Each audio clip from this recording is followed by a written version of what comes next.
अब तो अयाज सादिक साहब ने भी कह दिया है कि नवाज शरीफ जनवरी में वापस आ रहे हैं, यानी अगले साल पहले महीने वापस आ रहे हैं। पिछले 3 साल में हम देख रहे हैं कि हर 2-3 महीने के बाद जो है ना ये ख़बर फैल जाती है कि नवाज शरीफ साहब वापस आ रहे हैं, नवाज शरीफ साहब वापस आ रहे हैं। लेकिन अभी तक हम देख रहे हैं कि उनकी वापसी नवंबर में भी कहा जा रहा था, फिर दिसंबर में भी कहा जा रहा था। तो क्या इस बार जो है वो वाकई जनवरी में आने का फ़ैसला हो चुका है? और दूसरा ये कि कानूनी मामलात हल होने थे उनके आने से पहले, तो अभी तक तो हम उनमें कोई पेशरफ्त नहीं देख रहे। तो फिर क्या अगर जनवरी में उनकी वापसी मुमकिन है तो ये 1 आध महीने में 1.5 महीने में ये मामलात हल हो जाएंगे? देखिए, आपने 2-3 चीज़ें तो हमें पता चल गई हैं ना। एक तो इसाक डार साहब आ गए, प्रोटेक्टिव बेल ली, प्रोटेक्टिव बेल लेने के खिलाफ बाद अपने केसेस ख़त्म करवाए। अब अपनी जो प्रॉपर्टीज़ उनकी जो FPR ने सीज़ कर ली थी उनको भी अनफ्रीज़ करवा दिया। अब लेटेस्ट खबर ये है कि सुलेमान शहबाज वो उन्होंने भी एप्लीकेशन देने का इरादा किया है कि हम उन्हें भी प्रोटेक्टिव बेल मिल जाए, वो भी वापस आना चाह रहे हैं। वो भी 3 साल से बाहर बैठे हुए हैं। तो इसका ये मतलब है कि कुछ रास्ते अब वो खुल रहे हैं।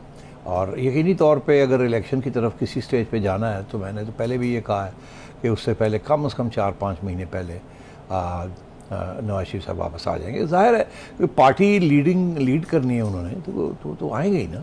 तो 3 माह की तो कैंपेन होती है, उससे पहले आके अपने वो कोर्ट केसेस जो है वो ख़त्म करवाने हैं, जैसे मैंने कहा लेवल प्लेइंग फील्ड करवानी है। तो अब बातें शुरू हो गई हैं। खान साहब, इमरान खान लगे हुए हैं इलेक्शन कराने हैं। मैंने कहा था जून जुलाई में शायद इसका ऐलान हो जाए और कुछ मामला आगे बढ़े। तो इसका ये मतलब है कि फिर अगर मियाँ साहब ने आना है तो जनवरी में या फरवरी में आएंगे वो, इसमें तो कोई और शक नहीं है।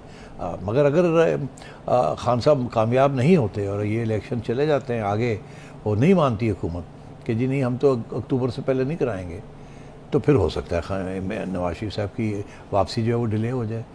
तो ये सारा डिपेंड करता है कि कब ये फैसला होता है कि इलेक्शंस कब करवाने हैं। तो नून लीग के लिए क्या बेहतर है कि आकर जनवरी में या फरवरी में एक लंबा अरसा जो है 7-8 महीने नवाज शरीफ की अपनी मौजूदगी में इलेक्शन मुहिम चलाएं, या फिर जो है वो इलेक्शन से चंद रोज़ पहले आ जाएंगे? नहीं, चंद रोज़ पहले आने की बात नहीं है ना। अभी तो मैंने कहा आपसे क्योंकि अपने केसेस ख़त्म करवाने हैं ना, लेवल प्लेइंग फील्ड करनी है। तो चंद रोज़ आने से पहले क्या होगा?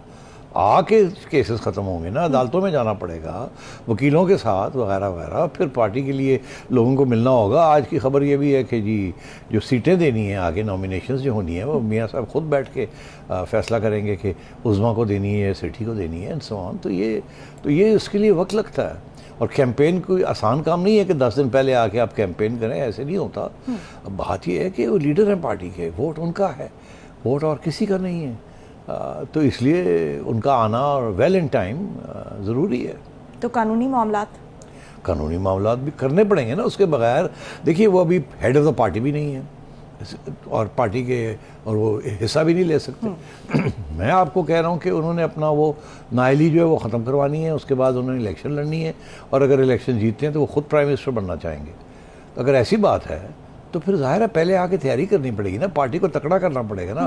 पार्टी तो बड़ी इस वक्त मायूसी छाई हुई है पार्टी के अंदर, बिकॉज जिस किस्म की हुकूमत इक़दाम कर रही है, स्पेशली जो पॉलिसीज़ हैं, इकनॉमिक पॉलिसीज़।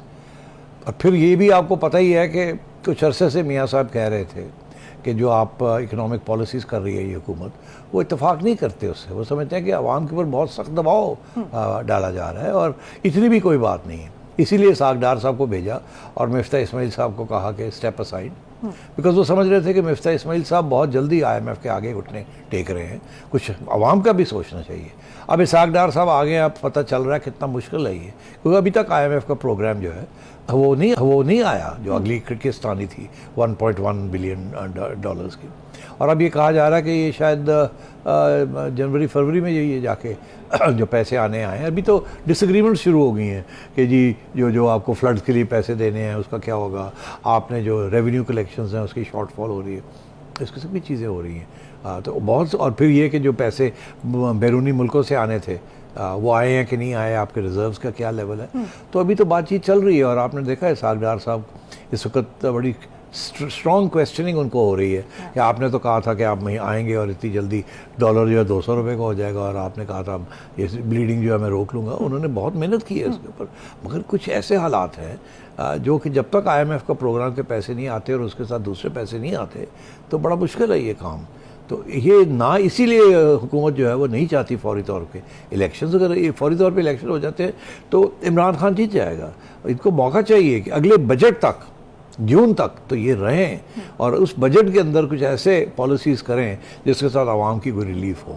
और इसीलिए आपने देखा इमरान खान ने भी ये कहा है कि बजट से पहले इलेक्शन की तरफ जाना है और अगली हुकूमत आके बजट करे, इसीलिए वो मार्च की बात कर रहे हैं। अच्छा सेठी साहब, एक मुज़ाकरात के हवाले से इसहाक डार की और सदर साहब की जो है वो मुलाकात हुई है, तीसरी मुलाकात हुई है। इन मुज़ाकरात का एजेंडा क्या है? और जो मौलाना साहब हैं उनको हम देख रहे हैं कि वो तो उनके तो शदीद तहफ़्फ़ुज़ात हैं, वो कह रहे हैं कि इन्होंने हमें चोर डाकू कहा हुआ है और इन्होंने कहा था कि हम इन लोगों के साथ कभी नहीं बैठेंगे। तो अब क्या जो PDM के अंदर जो एक हम देख रहे हैं कि दो राय आ रही है, क्योंकि बाकी सब जमातें तो ये कह रही हैं कि मुज़ाकरात होने चाहिए और इमरान खान को टेबल पर आना चाहिए और उनको पॉजिटिव साइन दे रही हैं, लेकिन मौलाना साहब को क्या अग्री किया जा सकेगा? नहीं, देखिए उस्मान ऐसी बात नहीं है कि मौलाना साहब अग्री करें या ना करें। बेसिकली होता ही है, इस किस्म की PDM जो है इसके अंदर जरदारी साहब को बनाना होता है। He is the major partner. तो मौलाना साहब के अपने इंटरेस्ट ज़रूर हैं और एक वो असूलन भी उनकी एक मौक़िफ़ होता है। मगर जब मियाँ साहब और नवाज शरीफ साहब एक तरफ और शहबाज शरीफ साहब और जरदारी साहब सारे एक ही सफ़े पे आ जाते हैं तो फिर मौलाना वहाँ अंदर कह देते हैं जी मेरा तो ख्याल है नहीं करना चाहिए। बहरहाल अगर आप समझते हैं आप ड्राइविंग सीट में हैं तो करना चाहें तो कर लें, मगर याद रखें 1 2 3 4 5, तो ऐसी बातें होती हैं। आई डोंट थिंक मौलाना का, देखिए ये नून लीग के अंदर भी तो बड़े लोग हैं ना जो कहते हैं मुज़ाकरात नहीं करने हैं। नवाज शरीफ साहब खुद कह रहे हैं कोई ज़रूरत नहीं मुज़ाकरात की। तो अगर मौलाना भी ये बात कह रहे हैं तो कोई समझ आ रही ना आपको। उधर जरदारी साहब हैं और जरदारी साहब का हमेशा सियासी मौक़िफ़ ये रहा है उसमें कि दरवाजे खुले होने चाहिए, कभी दरवाजे बंद नहीं करने चाहिए। तो उनके दरवाजे हमेशा खुले हैं। कभी वो चौधरी शुजात के पास मिलने चले जाते हैं, कभी वो कहते हैं कि कोई बात नहीं मुज़ाकरात भी कर लेते हैं, कभी वो इस्टेब्लिशमेंट से कर रहे होते हैं, कभी इधर कभी उधर। तो वो असली सियासतदान है और वो हमेशा politics of negotiation and compromise करते हैं। तो मैं ये समझता हूँ अभी भी ये जो सो कॉल्ड मुज़ाकरात हो रहे हैं, सबको पता है इस बात का कि सेकंड लेवल लीडरशिप कर रही है, ये टॉप लेवल लीडरशिप नहीं कर रही। आरिफ अलवी साहब जो थोड़ी बहुत नेगोशिएशन करवा रहे हैं उसमें टॉप लेवल लीडर्स नहीं हैं। तो इसलिए ये अभी इब्तदाई स्टेज, मेरा ख्याल है कि ये वक्त लगेगा। मगर अब क्योंकि इमरान खान साहब जिन्होंने कहते हैं ना काला पे है कि जी अभी करो नहीं तो फिर मैं डिज़ोल्व करने जा रहा हूँ, तो अब देखना ये है कि ये मुज़ाकरात की बातें होंगी मगर क्या इमरान खान साहब अब क्या करेंगे। क्योंकि ये तो नहीं होगा उस्मा के इमरान खान साहब कहते हैं कि जी मुज़ाकरात करो नहीं तो मैं जा रहा हूँ, कहेंगे जाना तो जा, फिर देखिए तो जाना कि नहीं जाना।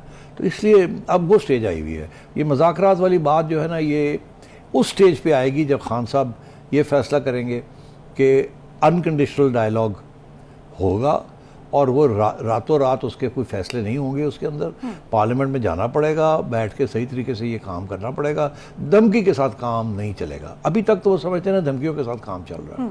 तो इसे अब देखना ये है कि खान साहब को कब समझ आती है इस बात की। YouTube पर गुगली टीवी देखने के लिए youtube.com की सर्च बार में गुगली टीवी टाइप करें। गुगली टीवी के पेज पर सुर्ख रंग के सब्सक्रिप्शन वाले बटन पर क्लिक करना ना भूलिए। YouTube पर अपलोड होने वाली वीडियो से बाखबर रहने के लिए बेल आइकॉन पर क्लिक कीजिए। आपको हर नई आने वाली वीडियो के बारे में नोटिफिकेशन मौसूल हो जाएगा।